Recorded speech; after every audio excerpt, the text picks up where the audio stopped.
అవన గురువారం పురస్కరించుకొని మెదక్ జిల్లా రామాయంపేట మండల కేంద్రంలో శ్రీ అశోక్ సింఘాల్ శిశుమందిర్ విద్యాలయ ఆధ్వర్యంలో నేడు శ్రావణ మాసపు లక్ష్మీమాత అమ్మవారి పూజలు ఘనంగా నిర్వహించారు. అమ్మవారి ప్రతిమకు పసుపు కుంకుమ గ్రంథాలతో అలంకరించి తీరొక్క పూలతో మాలలు వేసి సామూహిక కుంకుమార్చన కార్యక్రమం చేపట్టారు.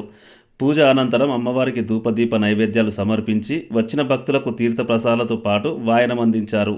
TSG news Ramayampet.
వరలక్ష్మి వ్రతం సరస్వతి శిశు మందిర్ లోపల సామూహికంగా నిర్వహించుకోవడం జరుగుతుంది.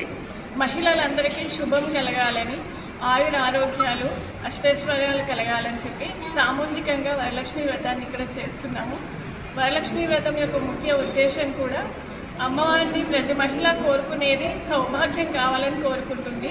ఇల్లు సౌభాగ్యంగా ఉండాలి, ఇంట్లో పిల్లలు ఆనందంగా ఆరోగ్యంగా ఉండాలి, అష్టైశ్వర్యాలు కలగాలని చెప్పేసి ప్రతి ఒక్కరు సామూహికంగా చేసుకునే వ్రతం ఇది. వ్యక్తిగతంగా కూడా ఇంట్లో జరుపుకుంటారు. సామూహికంగా చేసుకోవడం ద్వారా శక్తి ఎక్కువగా జనిస్తుంది అన్న ఉద్దేశంతో, అందరికీ శక్తిని ఎక్కువగా పంచే ఉద్దేశంతో సామూహికంగా స్కూల్లో నిర్వహించడం జరిగింది. శ్రీ గురుభ్యో నమః. శ్రీ వాగ్దేవ్య నమః. శ్రావణ మాసము పురస్కరించుకొని ఈరోజు గురువారం రోజున శ్రీ శ్రీ శ్రీ అశోక్ సింఘాల్ సరస్వతి శిశు మందిర్ పాఠశాలలో ఎందరో మంది వనితలు విచ్చేసి వారు అఖండమైన సౌభాగ్యాన్ని కోరుకుంటూ ఇక్కడ సామూహికంగా కుంకుమార్చన మరియు వరలక్ష్మి వ్రతము కార్యక్రమం చేయడం జరిగినది.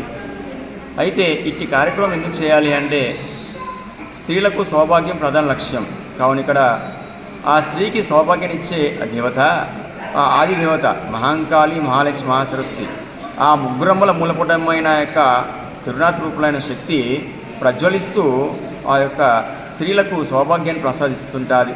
కావున ఆ తల్లి యొక్క అనుగ్రహం అందరిపైన ఉండాలని కోరుకుంటూ ఇక్కడ ఈ యొక్క పాఠశాల యాజమాన్యం, ఈ కమిటీ వాళ్ళు నిర్వహించిన సామూహిక కుంకుమార్చన వరలక్ష్మి వ్రతంలో ఎందరో వనితలు విచ్చేసి అందరికీ కూడా అక్కడ సౌభాగ్యం లభించాలని చెప్పేసి, ఆయు ఆరోగ్యం లభించాలని చెప్పేసి, అలానే ప్రత్యక్షంగా పరోక్షంగానో ఎందరెందరో వనితలు ఉంటారు. అందరూ కూడా అక్కడ సౌభాగ్యం లభిస్తూ లోకంలో అందరూ స్త్రీలందరూ కూడా సక్రమంగా సౌభాగ్యాలతో ఉండాలని చెప్పేసి ఆ యొక్క వరలక్ష్మి వ్రతం కోరుకుంటూ ఇక్కడ ఆ యొక్క అమ్మవారి యొక్క దీవెనలు అందరికీ ఇవ్వడం జరుగుతున్నది.